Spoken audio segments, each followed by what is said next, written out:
আসসালামু আলাইকুম রহমতুল্লাহ বরকাত। এটি হচ্ছে আয়রন T210 মডেল। এটির সমস্যা হচ্ছে S-E উঠে দাঁড়িয়ে আছে। আয়রন কোনো রকমভাবে গরম হচ্ছে না, মাঝে মাঝে বিপ দিয়ে ছেড়ে দিচ্ছে, দেখতেই পাচ্ছেন। তো এটার মূলত সমস্যা হচ্ছে বিট যখন কেটে যায় তখন কিন্তু এই সমস্যা দেখায়। বিট কেটে গেলে S-E উঠে দাঁড়িয়ে থাকবে,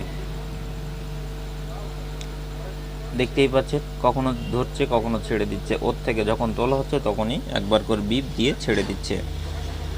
তো এই ধরনের সমস্যার ক্ষেত্রে অটোমেটিকলি আপনাকে বুঝতে হবে যে আয়রনের বিটটা নষ্ট হয়ে গিয়েছে। আপনি সঙ্গে সঙ্গে একটা বিট যদি পাল্টে দেন তাহলে আবার অটোমেটিকলি গরম হবে। দেখুন, আমরা এখন একটা বিট নতুন লাগাচ্ছি। লাগানোর পরে দেখব যে এস লেখাটা চলে যায় কিনা। এটা নতুন একটা বিট খুললাম, এই বিটটা খুলে এখন লাগানো হবে। আয়রনটা বন্ধ করে দিলাম। বন্ধ করে দেওয়ার পরে এখন আয়রনের বিটটা আমরা খুলব। আয়রনের বিটটা খোলার পরে পুরনো বিটটা এখন খুলে দিলাম। এখন নতুন বিটটা আমরা এতে লাগাবো। যেহেতু আমাদের এক হাত দিয়ে করতে হচ্ছে,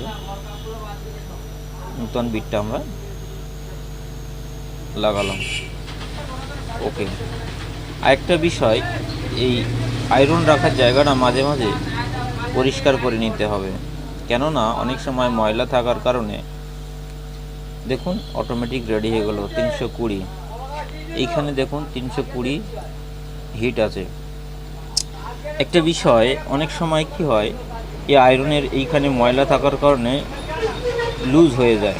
ম্যাগনেট ছেড়ে দেওয়ার কারণে আয়রনটা অটোমেটিক হিট হয়ে থাকে, আমরা খেয়াল করি না। এ কারণে অনেক সময় দেখা যায় অনেকক্ষণ ধরে আয়রনটা হিট হওয়ার কারণে বিটটা কেটে যায়।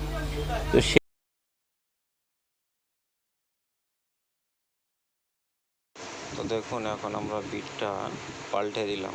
পাল্টে দেওয়ার পরে আপাতত আয়রন আবার আগের মতো গরম হচ্ছে। তো বন্ধুরা, এই ধরনের সমস্যা হলে আপনারা জলদি হাতের ধারে বিট এক্সট্রা রেখে দেবেন, যাতে করে কাজের মুহূর্তে কোনো রকম সমস্যা না হয়। তো বিটটা কাছে স্টকে থাকলে আপনি সঙ্গে সঙ্গে লাগাতে পারবেন, আর যদি না থাকে তাহলে আপনার সেই ক্ষেত্রে কী হবে, কাজ দাঁড়িয়ে যেতে পারে। তাই এই ধরনের তাতাল বা আরও অন্যান্য মডেলে যারা তাতাল ব্যবহার করেন তাদেরকে বলবো সবসময় স্টকে 1 পিস 2 পিস বিট সবসময় রাখবেন নিজের জন্য, তাতে করে হঠাৎ কেটে গেলে যাতে কাজ না দাঁড়িয়ে যায়, কোনো রকম অজুহাত না থাকে, ঠিক আছে? সেই ক্ষেত্রে আপনি কুইক লাগিয়ে আবার কাজটা সেরে নিতে পারবেন।